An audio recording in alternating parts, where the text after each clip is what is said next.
All right, welcome back again. Wherever you're watching from, I thank you so much for being here. Let us continue supporting Africa and let us continue airing out issues that we want to hear. I want you to watch this video before you continue. I am not a politician. I'm not joking. I am a soldier. And I prefer to tell you the truth. Everyone is free to take or leave. Everyone drives around in their car. Everyone is living well.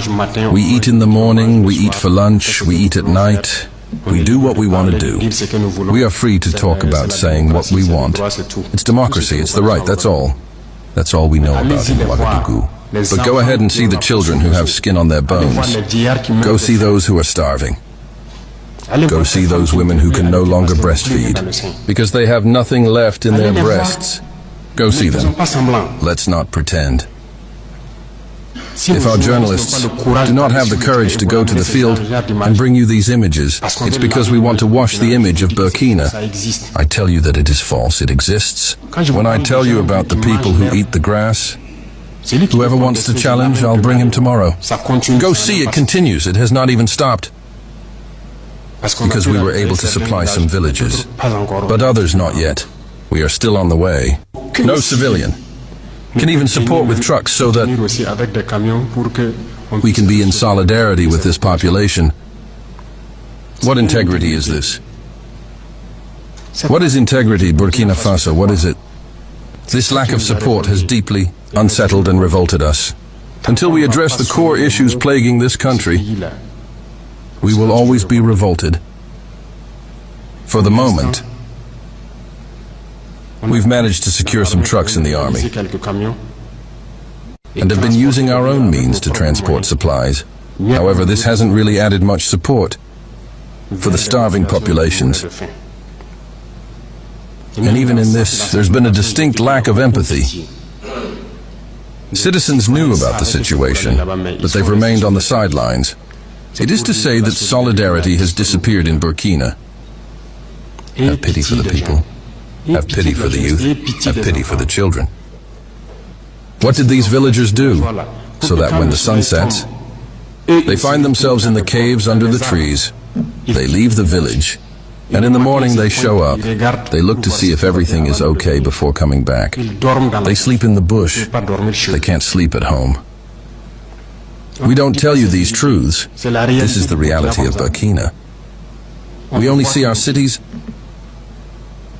We are responsible for what happens to us, and we will be fully responsible for what follows. Either it's good or it's bad. It will depend on our behavior in the future. Everyone has to give their best. I think we can do it. I am optimistic. I hope we will get there. Welcome back again. You see, did you hear the speech that man has just gave out? Did you hear how that man is speaking? Did you hear his mind? Because we can only know the mentality and we can only know the heart of an individual by how he speaks and by the words that is coming out of him. Did you hear how he spoke? We can't continue staying here in Africa and we can't continue staying in our countries assuming that there is nothing that is going on, assuming that we are okay, when in real sense we know that we are not okay. This is a man who is ready to work. This is a man who knows that he has come to work. He is a man who understands the assignment. He is a man that understands why is he in the government. And he just warned them. He's not a politician. He is a soldier. Everything he says, he means it. When are we going to have leaders who will be meaning the things they are saying? Because when this man gets to a point when he feels like people think he's joking around with them, he tells them, I am a soldier. I am not a politician. So he means every single word he says. My question is, when are we going to get leaders who will stand to a position, or rather, when are we going to get leaders who will say something, who will be speaking words and act according to the words they have spoken? Because we can't continue staying quiet. We can't continue like this. We can't continue living like there is nothing that is happening, yet we are failing, yet we are suffering. He just said there are a lot of things. We don't report a lot of things. But when you come down here, when you come here to the interior parts of these countries and to the interior parts of Africa, you will realize there are people out here who are really suffering. But these people, they are suffering, yet they have leadership in their countries.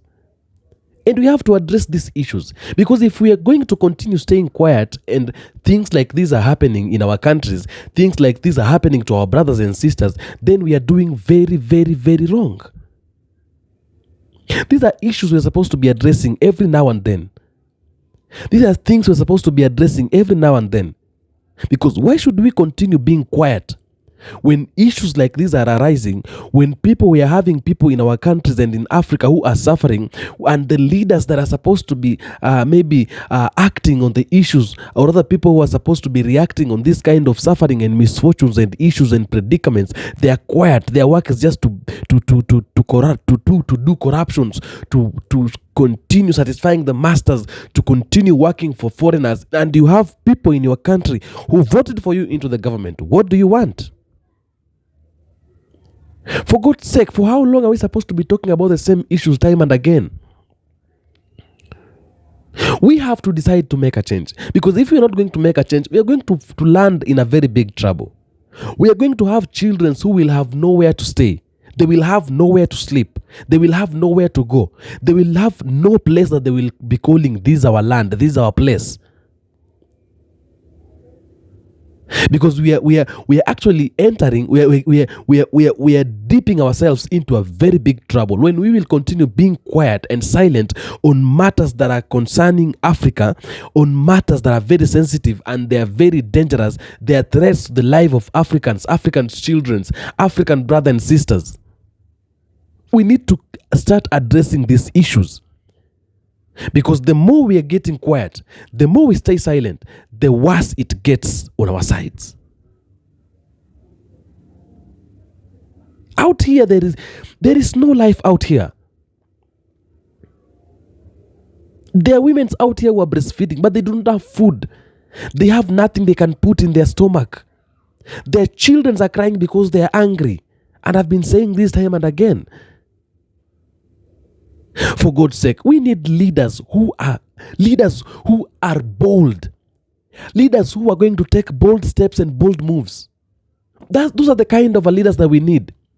We don't need leaders who fear addressing the issues that we want to see them addressing. The current issues, the arising issues. We want leaders who are going to make bold steps without fearing anything. Those are the kind of leaders that we want in Africa. Because this whole thing is becoming now, it's becoming hectic. This whole thing it's becoming irritating, it's becoming frustrating, it's becoming like for how long are we going to continue living like this? Can't we have people who will wake up? Can't we have people who will decide to bring a change? Who will decide to make a change like Ibrahim? Be a soldier even if you're not a soldier. Mean your words. Say things and mean them. Because it's no longer getting joyful anymore.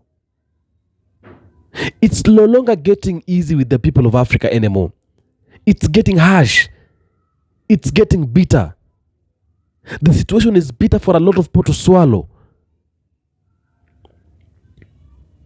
African people can no longer swallow the situation that is in position right now. The situation that is on the spot right now. Because it's bitter for them to swallow. If it's rebelling, let us go on and rebel. We need to act on these issues, because the problems we are having today are the problems that were caused with the leaders we are having. The same leaders do not want to change. We are having leaders in Africa who are old. We have a president in Africa who's even 91 years old, but he's still in power. Presidents who are 70 years old, 80 years old, but they're still in power. For God's sake, how can we have leaders like those ones when we have young men and women out here who can lead and they can make right decisions? Africa needs to change.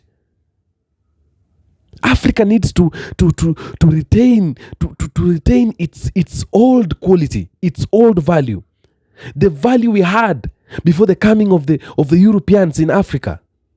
And how are we going to do this? It's by making decisions. Because we are quiet and people out here, they are suffering.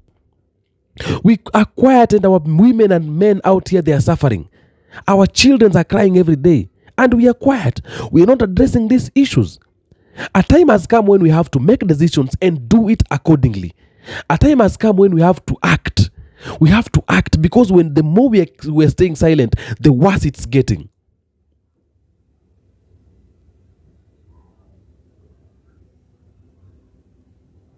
And we are supporting Ibrahim Traore so much, in a huge and in a bigger way. That guy is a leader and he is a soldier, not a politician. He cannot play the games that we are seeing politicians playing around. The cat and mouse games. I will do this. The moment he's in power, he's not doing whatever he said he's going to do. All the manifestos of the politicians is just lies. All the words coming from the mouths of the politicians is just lies. President William Ruto lies every day. He lies in the morning, he lies in the evening, he lies like he's just a liar, a big lie. He lies every time. Anytime he gets an opportunity to lie, he lies. He does not even fear anymore. Lying even for the obvious things that we know. This is an obvious thing, but he keeps on lying on them. And that is the caliber of the African presidents. Not Ruto alone. Many other presidents we see in Africa. That is the caliber of all these presidents we are having in Africa. Especially the old presidents and the presidents who have been in power for a very long time. They don't want to get out of power so that other people can lead. Other young people can lead. Kenyans are very tired. Ugandans are very tired. Ghanaians are tired. Nigerians are tired. Because we are having, like everybody, every African, like we are just tired. Because we're having leaders who are just, I don't know how can I don't even have a good name I can define African leaders. Because African leaders, really, whatever they are doing to us, it is something that is unacceptable, something we don't want, something we are going to wake up and put a stop to it. Because we have seen they cannot change. Even if we talk, they cannot change. They are forgotten to see people, like people are not their priority anymore. African people are not the priority of the politicians anymore. Their priority is their life as a personal level, as individuals. That is their priority. Are they okay? Well, let's continue. Are you rich? Do you have money? Is your family well? Yes. Okay, let's continue. I mean, these are the kind of people even they don't even care about their families. Because if you can sell your land and you have a family, ask yourself, in the coming generation, in the coming years, where are your children and where is your family going to stay if you cannot work to restore the land right now? The white men are eating from our pockets. But do we even see that? We don't see that. Can we act on that as politicians? We cannot act on that. Because what we want and our priority is our pockets. As long as we are well, as long as we are safe, as long as we are rich and we have whatever we want, it is okay. So for how long are we going to continue like this? We need to start addressing the issues that are out here. The news reporters we are having, they're only reporting even they have even manipulated even the reporters, the news reporters. They don't report the real issues anymore. But children are out here, they are dying. I'm telling you the truth. They are dying because of anger. But they're reporting things that people want, that is good before the eyes of people.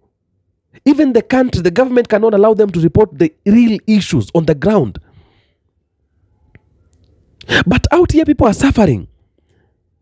Out here, mothers are crying. Because there is no food. There is no water. There is no money. Their children cannot go to school. But these real issues, they're not being addressed.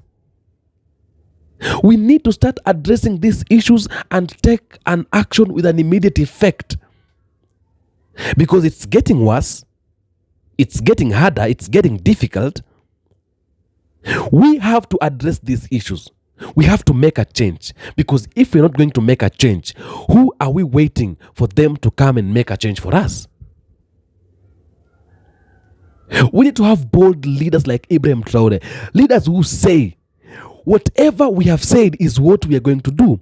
Leaders who don't speak, who just don't like they're leaders who they speak because they want people to feel good. And once they get on the throne, they change completely, totally. They become different people. That's not the kind of leaders we want. It's really frustrating. It's really, really, really frustrating. And I tell you, one day, I'll start walking around in this Africa. I'll start walking around in this country of Kenya. I'll start walking around in Eastern Africa. And you guys, I'm going to show you things that are happening here in Africa. And because if we can no longer have reporters, if we can no longer have people who are going to report this news, these things, these issues that people want to see, that the issues that need to get to the ears of people and to the eyes of Africans, then it's becoming frustrating. It's becoming very dangerous. Because if the government is also manipulating the systems of the house, the news houses, the media houses, telling them, you report this and don't report this, it's becoming very, very, very frustrating. We don't show out to the world these things. How people are suffering, how people are crying. Nobody can go out there and show out these things. Life is getting worse in Africa. And we need to wake up. We need to swipe away all those leaders. We need to clean our governments. So we can be able to have leaders who are going to address the real issue that Africans, that the people of Africa wants to see. Africa needs to come together and be one thing.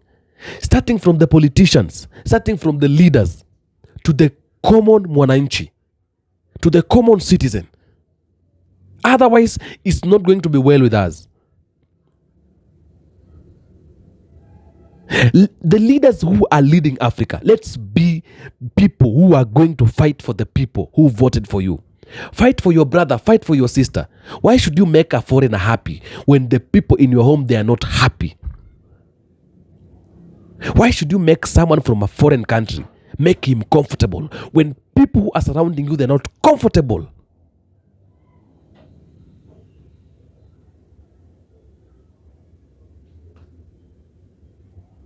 How? Why? That's why I tell you every day.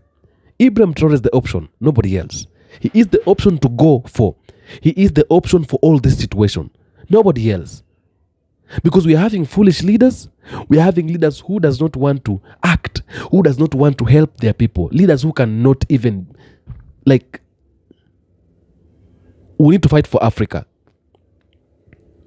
We need to protect Africa. We need to fight for the freedom of Africa. Guys, let's learn from what is happening. When we go to the elections, we need to no longer vote into the government old leaders who are going to destroy Africa. Let's give young leaders opportunity to lead. Leaders who their minds are open. They can now do right. Because we've seen enough. We have seen enough.